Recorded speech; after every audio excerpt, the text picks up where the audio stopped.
Coming up, it's another edition of The Real World. Where are they now? Nathaniel Blackburn from The Real World Season Seattle. It's Season 7. Make sure you subscribe as I'll be adding more videos like this, but Nathaniel has a lot to talk about during his time in Seattle, including the slap heard round the world. Let's get to the episode right now.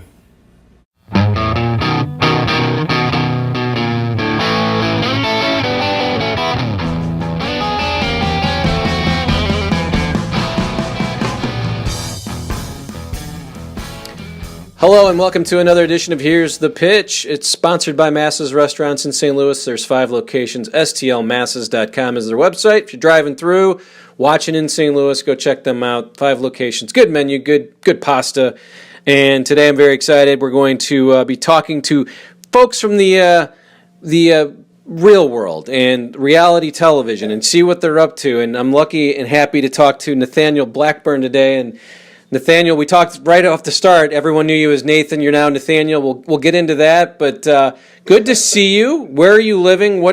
Tell people what you're up to right now. I know truthnorthretreats.org is something we're definitely going to talk a lot about, but just tell us where you're living, what you've been up to.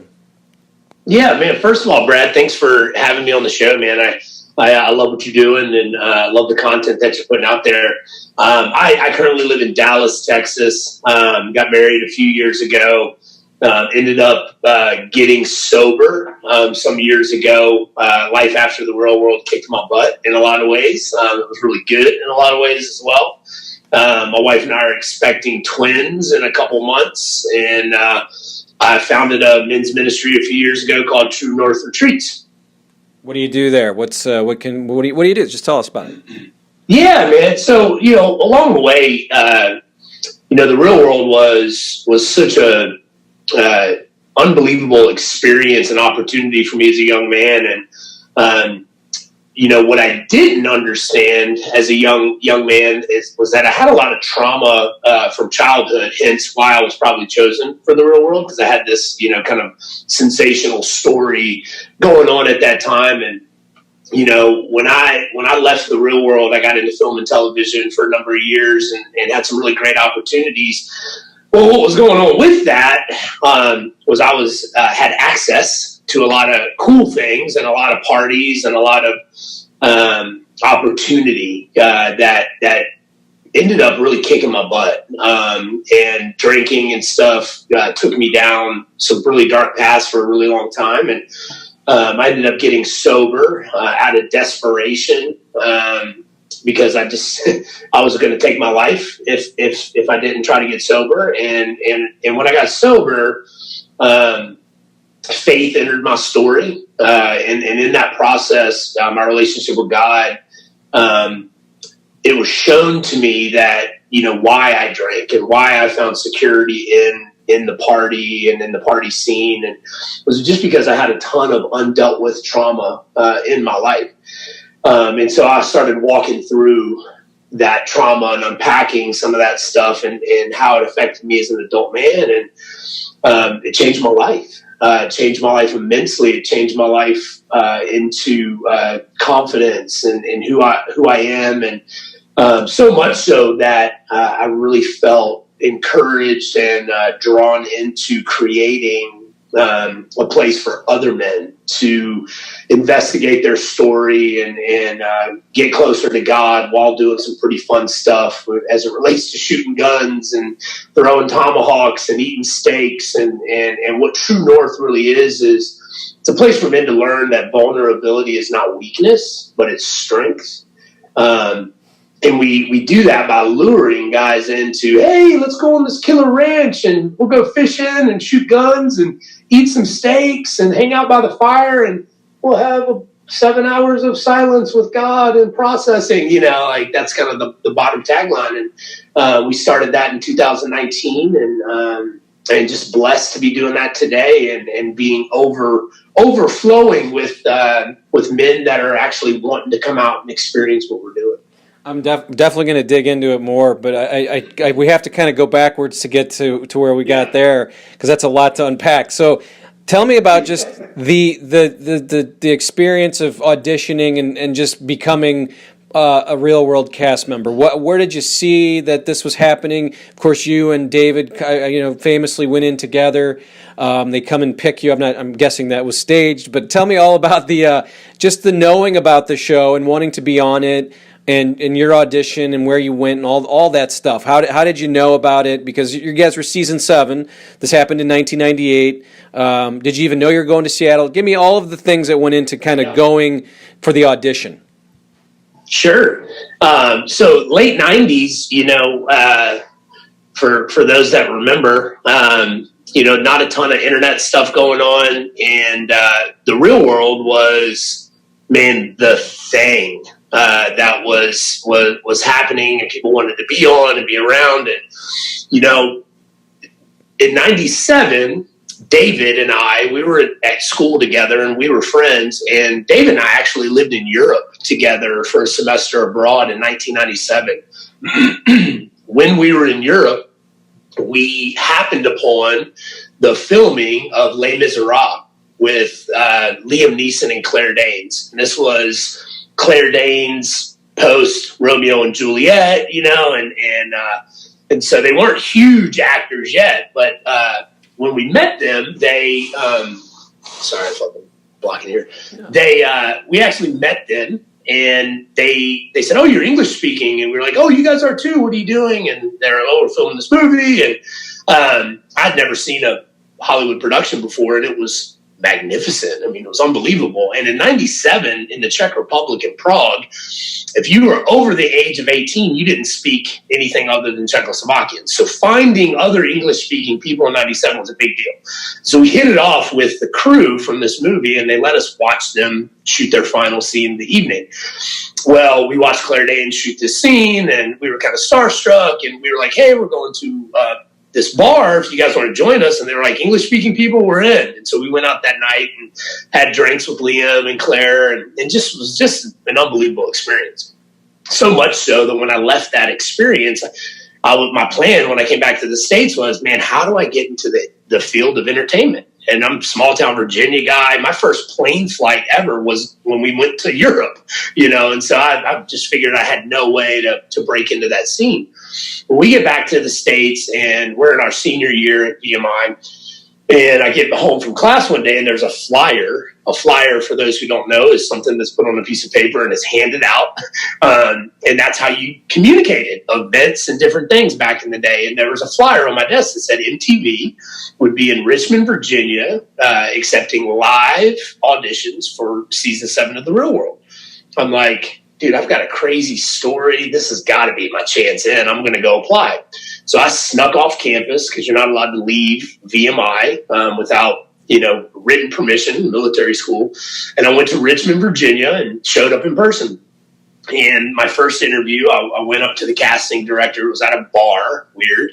And I sat down with 2 shots of Patron Silver and 2 Budweisers. Said, I'm Nathan Blackburn, and I'm going to be on the next season of The Real World. They were like, "Oh, excuse me, you are." And we had an unbelievable time together in that first interview. So much so that, the next day I get a phone call at VMI, which, again, we didn't have cell phones. And so there was a note on my desk when I got back to my room in barracks, and it said, "MTV has requested to see you again." And so I called the number that they gave me, and they said, "Hey, can you come back down to Richmond for a second interview? You've made it past round 1. I never knew David auditioned. I don't know, and he doesn't know that I'm auditioning at all this time. So I go back to this second interview back in Richmond, and it's in a hotel room this time with a different director, and it's all these things are documented and filmed. And it was probably a 2-hour interview that was very intrusive, right? I mean, they were really wanting to know the story. And then that was it. And so they're like, "We'll be in touch." And man, a few weeks, maybe a month goes by, and I end up getting another call while at VMI. And they said, "Hey, would you be willing to set up a video camera and do a phone interview with us for round 3? Of course, yes. And so you actually set up a video camera, and you're recording while they're talking to you, and then you send them the tape. And I did that maybe 2 other times. We're talking probably five interviews at this point, to where you get a phone call that says, hey, you've made it to the finals, and if you're open, we'd love to fly you and my girlfriend at the time, Stephanie. They had gotten to know her as a result of my interviews, out to Los Angeles to meet with everybody. This is probably 4 months process at this point. And so when we got out there to LA and went to Bunim and Murray Productions in Ventura, which I'd never been to LA. I mean, I was starstruck as is. We got out there, and during that interview with Stephanie sitting next to me, they brought up David. And I was like, David? Of all, and I really had no idea. And so, we found out maybe 3 weeks later that we both made the show. We thought that David was going to go on Road Rules because they auditioned and cast for Real World and Road Rules simultaneously. And so of those 30, they were going to take whatever it is, 15 people, half the people would make it. And Stephanie, my girlfriend, was somehow thrown into the mix as castmates and was going to come on the show with me. And David was going to do Road Rules. And in hindsight, we found out later that David made Real World because he was secretly having an affair with Cara, the casting director, who is the first person I sat down with at the bar and had the shots of Patron and beers with. And the only reason she brought me back, she said, was because my last name was Blackburn. And at the time she lived on Blackburn Avenue in California. So, man, long story to get around how we got there. And I will tell you this, that back then they did a masterful job of casting. It was a rooms full of professionals and therapists and counselors and psychologists that were really looking at, they start out with over 100,000 videotapes and in-person interviews and stuff. And to whittle it down to a handful of folks that don't need anything other than to live together was pretty masterful in how they did it. Now, we were one of the last seasons that I think people would say this probably unanimously around the country that people could relate to, and that were, for a lack of better terms, real. Nothing on our season was set up. They didn't give us things to say. Nothing was manufactured. They didn't have to. They just picked the perfect people to be together to watch the chaos. Yeah, it's seemingly all people who want to be actors now. That's a great story, and I read about all your cast before this because I wanted just to see where people might be, and I read this thing from Irene where she wrote all of the things that went on in her audition, and then the time she was there, and she obviously didn't have a good time there, but then they sort of flipped it on her, and they used the Lyme disease thing as sort of the reason why she was leaving and flipping out. She got kind of mad about that.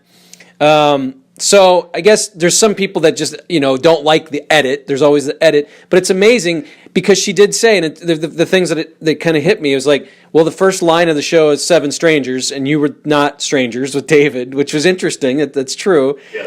And there wasn't a reality show on still. You guys were the only, up till about Survivor and American Idol. I mean, This was the only reality show, even though it had been on 6 different seasons. So there still wasn't this playbook. I mean, you could watch Miami and you could watch Boston, obviously. But I just think that was interesting that as I think back, you guys still were kind of in that early stages. I mean, it was the infantile stages of reality TV. So there's a lot of questions right there. I guess, what was it like when you got in there, or just tell me about just being picked, and then was it that day when you see the camera showing up at VMI? I would assume by then right? Was that stage, and tell me about just now making that move. Yeah. So we found out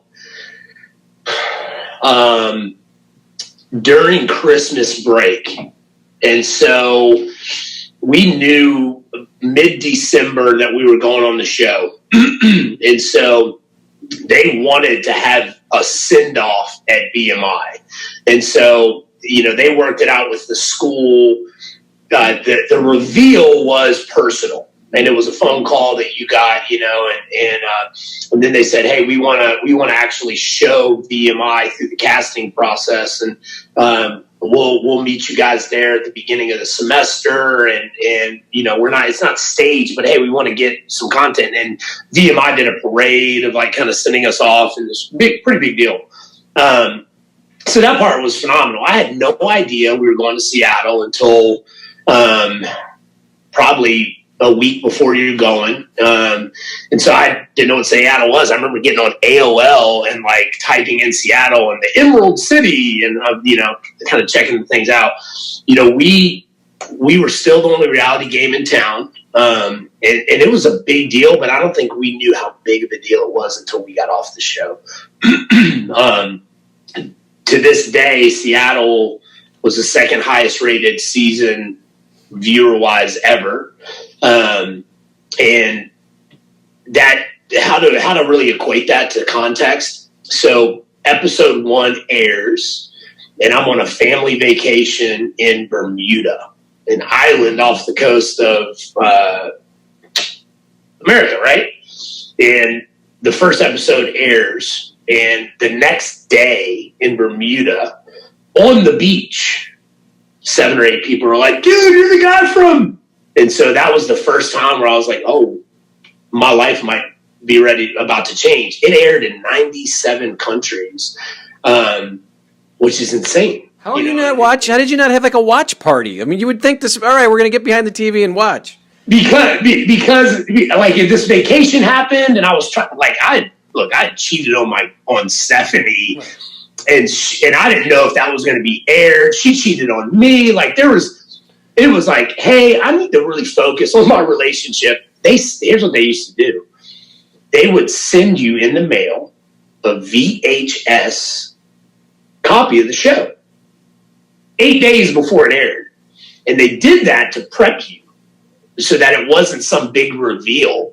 And so, I mean, I've still got the VHS tapes. And so I knew what the episode was, and we did a private watch party before we went on this vacation. It was just such a different time. Like, I am so grateful that social media did not exist back then, because, I mean, I would have gotten in trouble, like a lot of trouble probably. What? It's crazy. I was just in my head doing the math. It's basically 23 years ago is when this thing aired. It's been 23 years now. I was 23 when I watched it. That's what I was in my head. I'm like, all right, wait a minute. So that's crazy. Let's go. Do you talk to any of these folks at all? I mean, again, 23 years is a long time. Yeah. So anybody, do you keep in contact with any of them? Yeah, I'm sorry. Contact them. I didn't mean to cut you off, Brad. Yes, the answer is yes. At first, a lot. What I found is I wanted to be serious about trying to get into the film business, and I thought the Real World would be a platform to that. Little did I know that it would be almost an inhibitor to that because of the notoriety that came with your face. I can remember early on in auditions for CBS and for films and stuff, they would say, man, you did a really great job, buddy, but we can't cast you because people know you as Nathan. And it would be hard for the viewer to disassociate with that. So I got really serious about acting and went to Sandy Meisner Movement Studio in New York City and went to Second City in Chicago and these different things to try to get me in there. And I say that because MTV was calling all the time. Hey, we got this thing. Hey, we got this thing. Hey, we got this thing. And my management, my agents were saying, dude, the more you do that, the harder this is going to be for you. And so that's why you see me do a couple of those challenges early on and then disappear from that. And so I started to just separate myself from this group of reality folks that really was incestuous at the time. Of people lived together and they lived on a certain block in Santa Monica, and I mean it was just this thing, and so that kind of started this wide chasm for me away from all that stuff that really continued into my drinking and kind of the darkness. I mean, I ended up homeless twice kind of in that process, but recently I have reconnected with Irene in a really good way. she and I have been able to connect and talk about, the trauma that resulted for her and, the resentment and stuff that she had towards, how they did do some of that editing. And I took some responsibility around, man, I kind of turned my back on her when she left too, because to me, I didn't want to rock the boat. This was my ticket to getting into things. And man, as I've grown up in a lot of ways as a man, I just wanted her to know that. And so we've become, friendly again. She's got a baby and expecting her second baby right now. And, I lost contact with David, over the years, and we just recently reconnected. So MTV's has been trying to track everybody down, and there's this phenomenon around the reunion homecoming stuff. And we were on par to do that. And so they asked me to reach out and try to connect some of these cast members, and I did.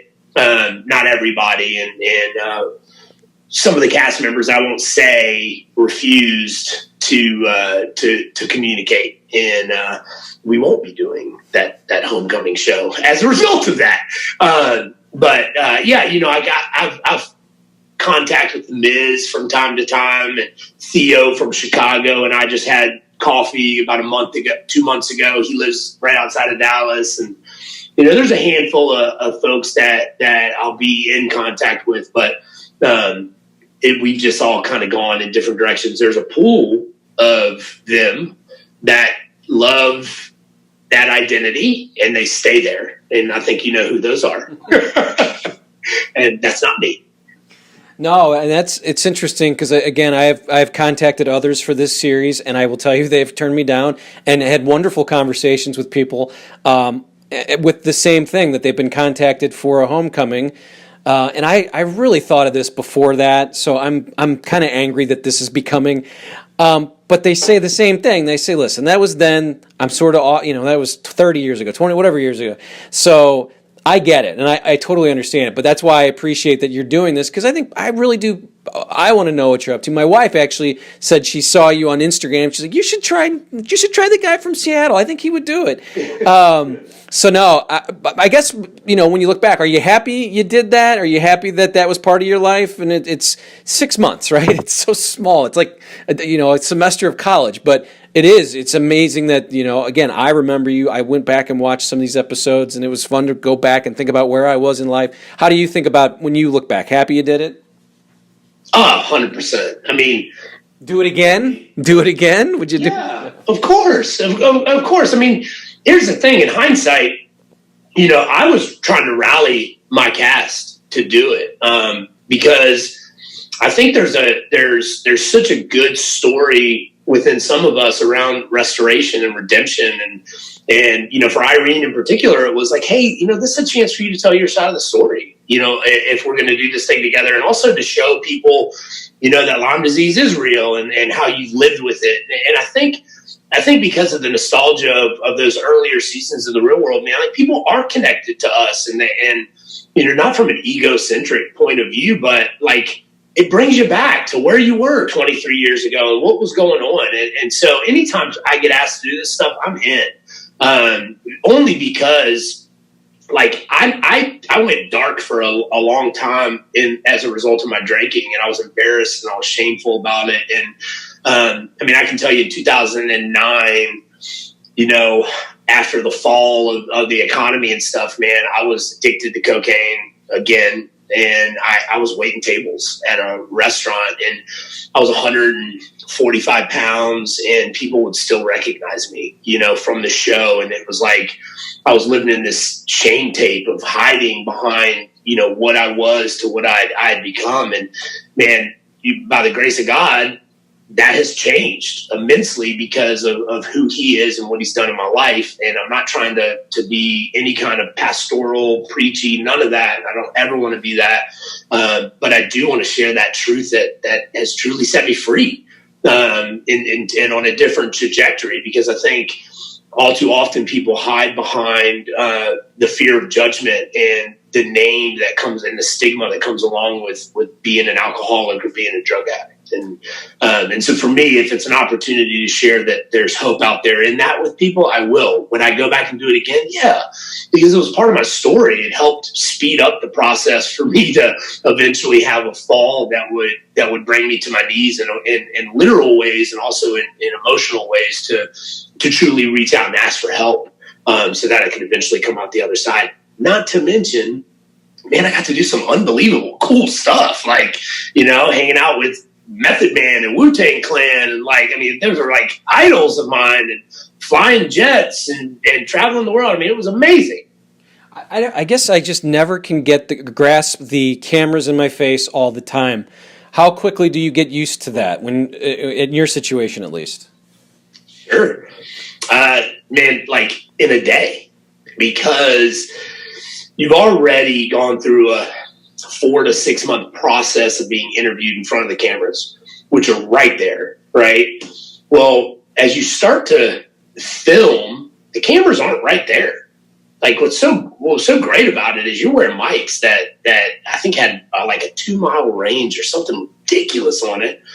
The cameras would be down the hall, and so you kind of know they're there. And I will say the benefit to having David with me was, the first couple days were hard because you're so aware of the cameras and you're so aware of not wanting to look like a douche, or like, are my boys back home just going to ride me if I'm some total different guy? And so Dave and I made a pact on the way out, like, hey, if we're not showing up authentic, man, we got to be able to tell the other person and then receive it, and so we had that conversation like 3 days in of just like, man, we got to be ourselves. We're not being ourselves. Let's just like ignore the cameras and just let go. And I think, as evidenced by the show that we did that, we definitely let go. I was going to say, it sounds like you're happy with your edit, even though you're the first scene, you and Stephanie leaving, and then the next scene you're on the phone, and that's going to be your storyline. You have to craft a storyline, but that was it, huh? Tell me about, everyone will mention that season is the one. Every season gets remembered for something, right? Season 3 is the Pedro Zamora story. So you guys are known for the Irene and Steven slap heard around the world. And you said you talked to Irene, and I read about her and kind of just her seeing it. What was it like being in the house? And what was it like then finally seeing it on TV? Because, you didn't see it live. You heard about it. You heard about, what they told you. I don't know. Did they show it to you? Tell me a little bit about that. Did they come in and show you what happened to get your reactions? I can't remember if that did happen. And then your thoughts after you saw it. And then it sounds like now, again, 23 years later, you're good with Irene. And not sure how you are with Steven, but go ahead and just give me some thoughts on that.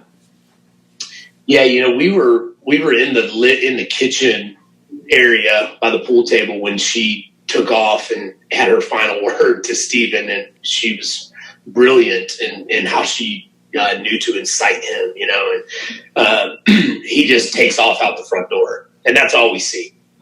And then pandemonium ensues, and we see, production crew kind of just flying everywhere down the pier to where the cars were, and I kind of can remember just going out like, what's going on, and they escorted Steven away. They never let him come back, which is smart on their part, because it would not have been probably good physically in that way. And so they just said, hey, Irene, Steven's hit Irene, and y'all need to stay right here right now. We're trying to figure things out. And, later that day, they sat us down and said, hey, we want to show you guys what happened, and we're going to leave it up to you on what, the response will be for Steven. And I think they set us up for that one. Because one of the things I took responsibility for with Irene recently was that, man, I'm sorry I let him come back.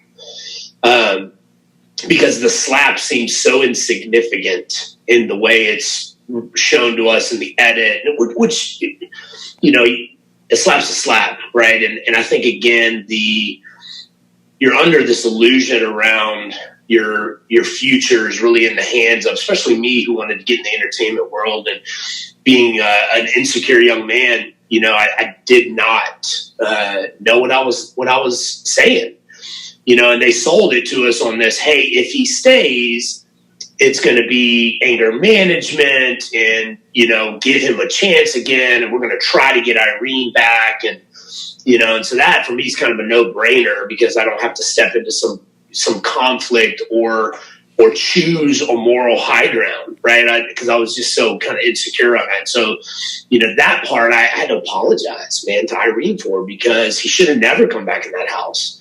The reality is that from our season, the reality television contracts were written. Everything started having drug usage. They pulled David and I aside probably a month in and just said, hey, we can't show you guys getting high, but we know you're getting high. And so we legally can't record you guys. Well, for me and David, it was like, oh, so we can smoke pot and you can't show that. Yahtzee, and so we were off to the races, like we learned that we could turn our mics off and they couldn't track us. Like they had to write rules and stipulations for physical contact, for drug usage, for evading and disappearing. Like I turned my mic off and went to Vancouver for 3 days. Like it was that stuff never made it on air. But yeah, the way it was handled, back then, they screwed up. If that had happened in today's day and age, man, we'd be having hashtag movements going on as a result. So, and I think Irene feels really hurt or felt really hurt by that and not supported. And she wasn't.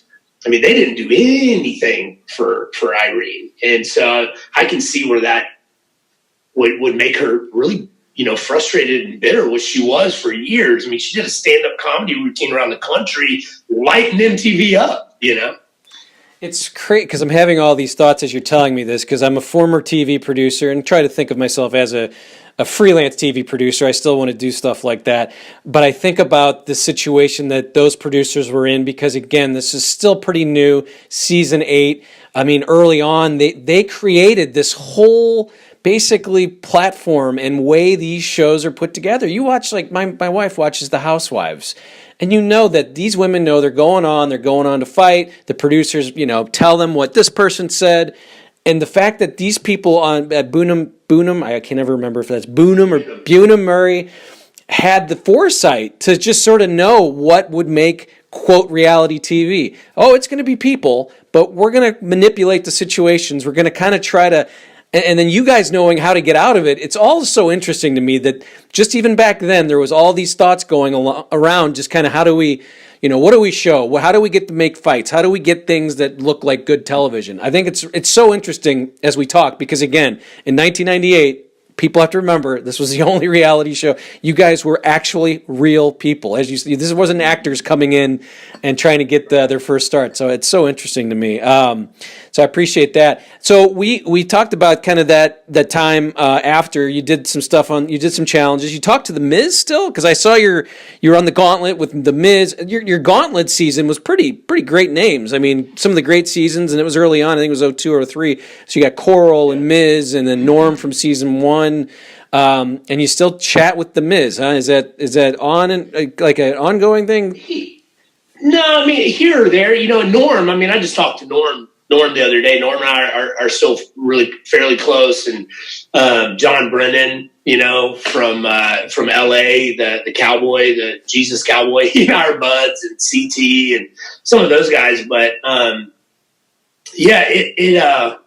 the challenges, I did the first one actually ever, which was the Real World Road Rules All-Stars. And that's where we had the tour bus. And then the losing team had to drive around in this Winnebago from the 60s called the Shitty Winnie, where we went to like Hugh Hefner's house and the Playboy Man, all that stuff.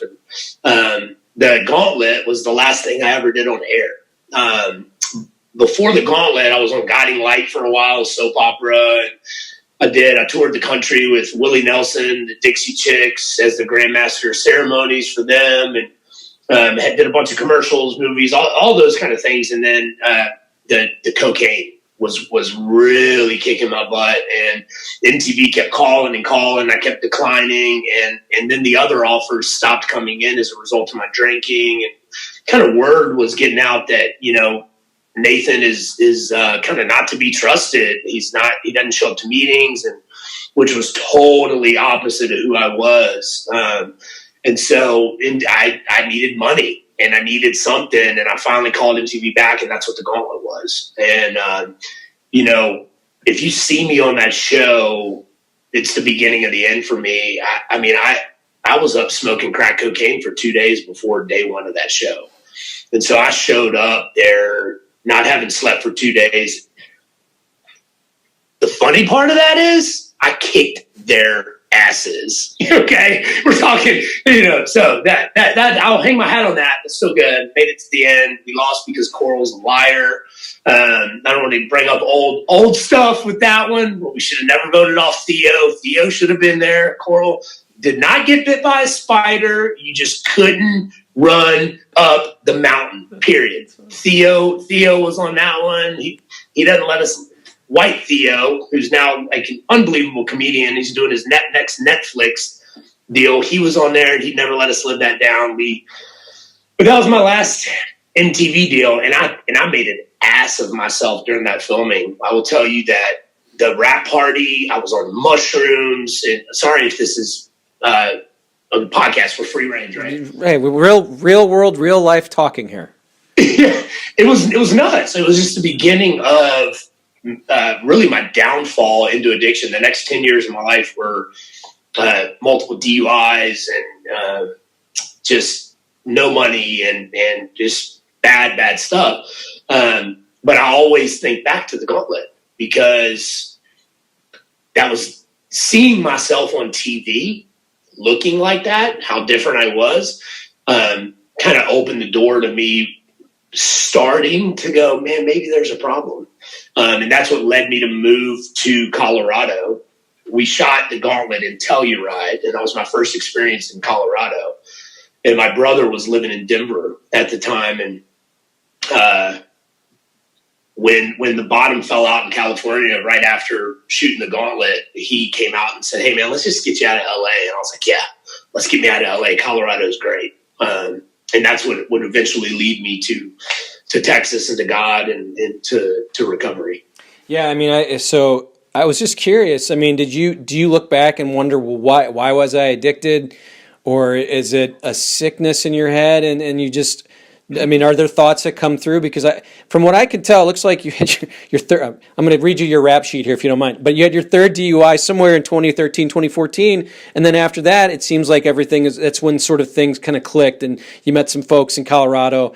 But I mean, it's so funny we're talking about this. My interview I did 1 year ago was with a guy named Scott Spezio, former baseball player, and he battled addiction up until 2.5 years ago, and now he's in his mid-50s, and he's finally clean, and he was just at the ballpark last night at Busch Stadium. But I'm always curious when I talk to folks about this, because I am curious, and I like to learn and maybe help. You never know who's watching, and maybe they can be helped. Yeah. What do you think back on what was going on? Was it because of your childhood? Did you just enjoy it? What do you, or is it, hey, it's a sickness, and it's a very incredible sickness, hard to fix and hard to heal? Sure.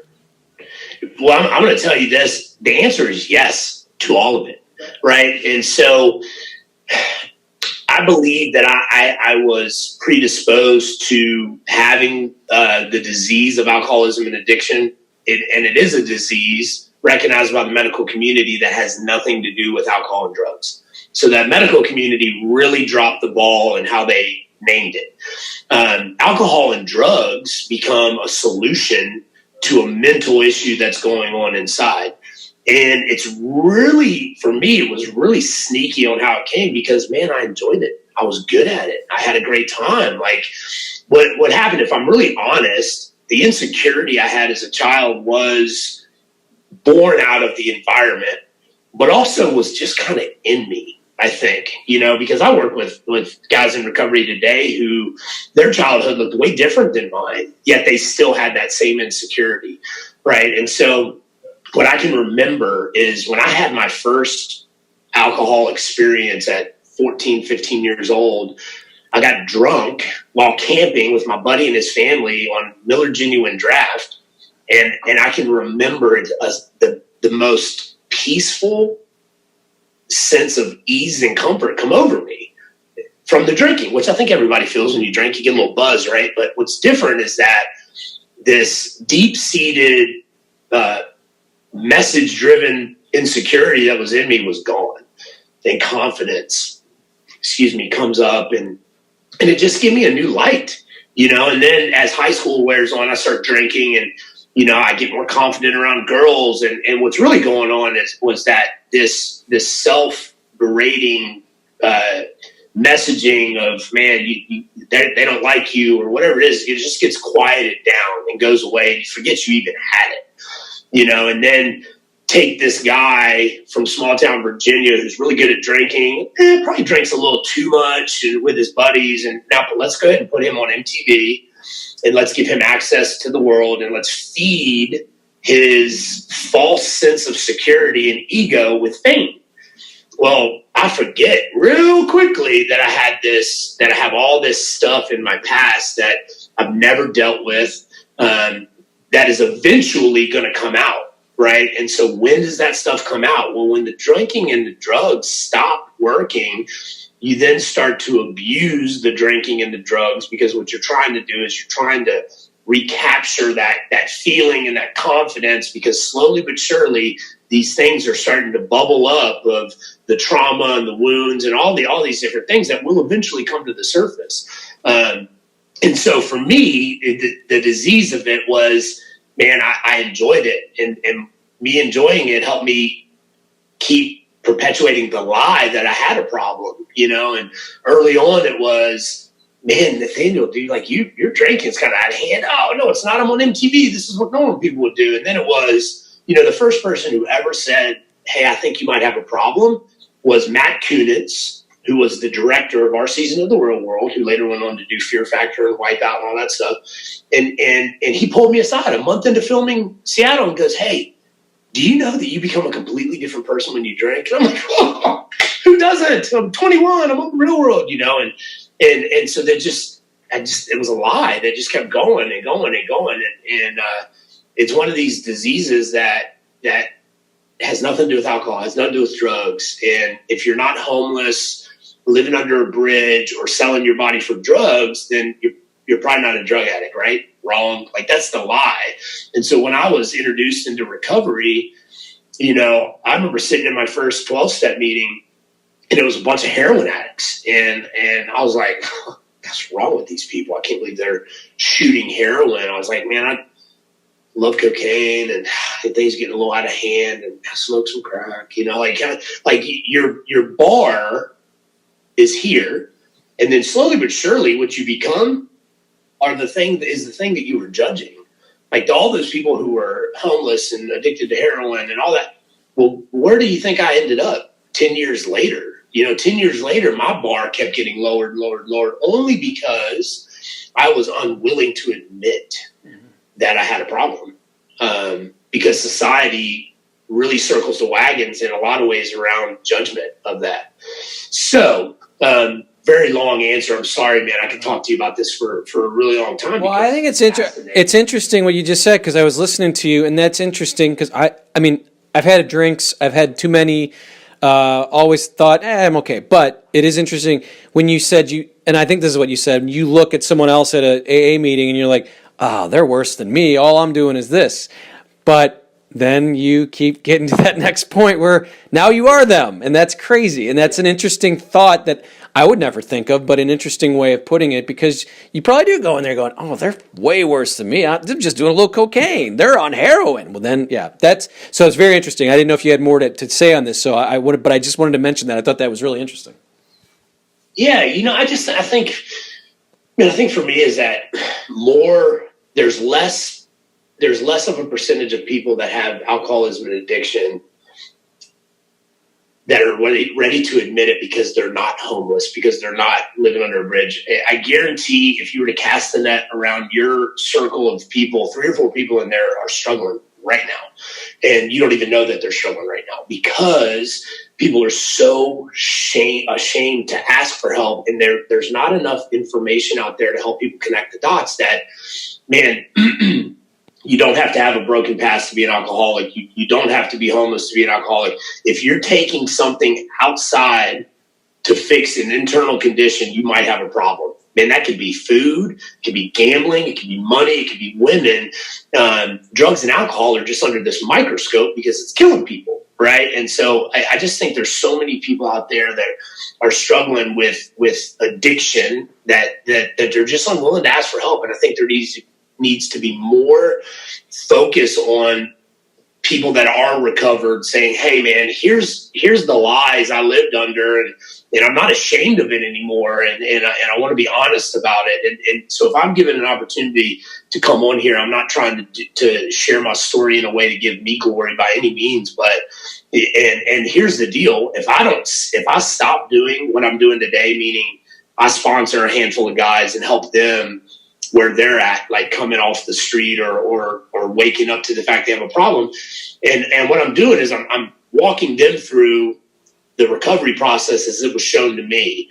And what happens is this beautiful thing that I'm reminded of not too long ago, who I was when I was dependent upon drugs and alcohol and dependent upon myself, and so any chance I can get to talk about it, what it really does, I'm being helpful, but it helps me in a lot of ways, because if I were to stop sponsoring guys, if I were to stop seeking my relationship with God and trying to be of service, man, I really believe that I would convince myself that, man, dude, Nate, like, you've been sober for years and weed's like legal and you loved weed and man, you're a pretty high strung guy and, like you're about to have kids, like it'd probably be good maybe to get a prescription to some pot again to just kind of mellow you out.